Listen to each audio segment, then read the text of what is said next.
Hi friends, welcome back to the channel. ಎಲ್ಲರೂ ಹೇಗಿದ್ದೀರಾ? ಚೆನ್ನಾಗಿದ್ದೀರಾ ಅಲ್ಲ? ಇವತ್ತು ನಿಮಗೆ ರುಚಿಕರವಾದ ಚಿಕನ್ ಬಿರಿಯಾನಿ ಮಾಡೋದು ಯಾವ ರೀತಿ ಅಂತ ತೋರಿಸ್ಕೊಡ್ತೀನಿ. ತುಂಬ ಸಿಂಪಲ್ ಸ್ಟೆಪ್ಸ್ ಇದೆ, ಫಾಲೋ ಮಾಡಿ ಬಿರಿಯಾನಿ ಮಾಡಿ ಎಂಜಾಯ್ ಮಾಡಿ. ಹೇಗಿದೆ ಅಂತ ನನಗೆ ಕಮೆಂಟ್ ಬಾಕ್ಸಲ್ಲಿ ತಿಳಿಸಿ. ಮೊದಲಿಗೆ ನಿಮಗೆ ಎಷ್ಟು ಬಿರಿಯಾನಿ ಮಾಡಬೇಕು ಅಷ್ಟಕ್ಕಿಂತ ಚೆನ್ನಾಗಿ ನೀರು ಹೋಗಿನೆಸ್ ಹೋಗೋ ಥರ ತೊಳ್ಕೊಂಡು ಇಟ್ಕೋಬೇಕು. ಅರ್ಧ ಗಂಟೆ ಮುಂಚೆ ಚಿಕನನ್ನು ಸುದಾ ಮ್ಯಾರಿನೇಟ್ ಮಾಡ್ಕೋಬೇಕು. ಅರ್ಧ ಕೆ ಜಿ ಚಿಕನ್ ತೊಗೊಂಡಿದ್ದೀನಿ. ಮೊಸರು, ಅರಿಶಿಣ ಪುಡಿ, ಚಿಲ್ಲಿ ಪೌಡರ್ 2 ಸ್ಪೂನು, ಧನಿಯಾ powder 3 spoon, 1 spoon pepper powder ಮೆಣಸುಕಾಳು ಪುಡಿ ಹಾಕ್ಕೊಂಡಿದ್ದೀನಿ. ಮತ್ತು ರುಚಿಗೆ ತಕ್ಕಷ್ಟು ಉಪ್ಪು ಹಾಕ್ಕೊಂಡು ಇದನ್ನು ಕೈಯಲ್ಲಿ ಚೆನ್ನಾಗಿ ಮಿಕ್ಸ್ ಮಾಡ್ಕೋಬೇಕು. ಈಗಲೇ ಮಾಡೋದ್ರಿಂದ ಚಿಕನ್ನು ಚೆನ್ನಾಗಿ ಟೆಂಡರಾಗಿ ಕುಕ್ ಆಗುತ್ತೆ, ಮತ್ತು ಮೃದುವಾಗಿರುತ್ತೆ, ನಾರು ಬರೋಲ್ಲ, ಮತ್ತು ಫುಲ್ಲು ಮಸಾಲೆ ಎಲ್ಲ ಹಿಡಿದು ಟೇಸ್ಟಿಯಾಗಿರುತ್ತೆ ತಿನ್ನಬೇಕಾದ್ರೆ. ಹಾಗಾಗಿ ಇದನ್ನು ಅರ್ಧ ಗಂಟೆ ಮುಂಚೆ ರೆಡಿ ಮಾಡಿ ಇಟ್ಕೊಳ್ಳಿ. ಒಲೆ ಮೇಲೆ ಬಿರಿಯಾನಿ ಮಾಡಲಿಕ್ಕೆ ಬಿರಿಯಾನಿ ಪಾಟ್ ಅಂತಾರೆ ಇದಕ್ಕೆ, ಡಚ್ ಓವನ್, ಅದನ್ನು ಇಟ್ಕೊಂಡಿದ್ದೀನಿ. ಕಾಸ್ಟ್ ಐರನ್ನಿಂದ ಮಾಡಿರ್ತಾರೆ. ಇದಕ್ಕೆ 3-4 ಟೇಬಲ್ ಸ್ಪೂನಷ್ಟು ಎಣ್ಣೆ ಹಾಕ್ಕೊಂಡಿದ್ದೀನಿ. 3-4 ಟೇಬಲ್ ಸ್ಪೂನಷ್ಟು ತುಪ್ಪ ಹಾಕ್ಕೊಂಡು ಡ್ರೈ ಇಂಗ್ರೀಡಿಯೆಂಟ್ಸು ಜಾಯಿಕಾಯಿ ಪತ್ರೆ, ಚಕ್ರ ಮೊಗ್ಗು, ಮರಾಠಿ ಮೊಗ್ಗು, ಏಲಕ್ಕಿ ಹಾಕ್ಕೊಂಡು ಚೆನ್ನಾಗಿ ಫ್ರೈ ಮಾಡ್ಕೋಬೇಕು. ಮೆಂತ್ಯ ಕಾಳು ಹಾಕ್ಕೊಂಡೆ, ಚಕ್ಕೆ, ಲವಂಗ, ಕಲ್ಲುಪ್ಪು ಹಾಕ್ಕೊಂಡು ಚೆನ್ನಾಗಿ ಎಣ್ಣೆಯಲ್ಲಿ ಫ್ರೈ ಮಾಡಬೇಕು, ಸೀಸ್ಕೋಬಾರ್ದು.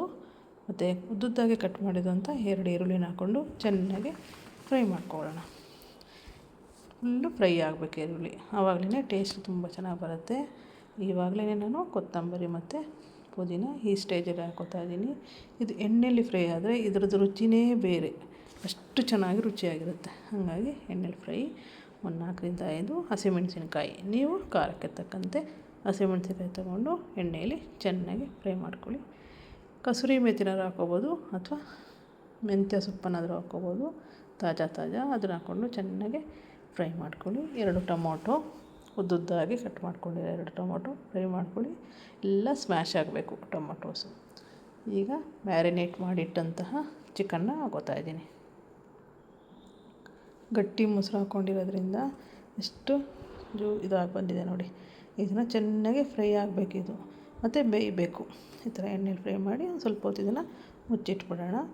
ಚೆನ್ನಾಗಿ ಬೇಯ್ಕೊಳ್ಳಿ. ಇದು ಒಂದು ಅರ್ಧದಷ್ಟು ಬೇಯಬೇಕು. ಇದಾಗಿದೆ ನೋಡಿ.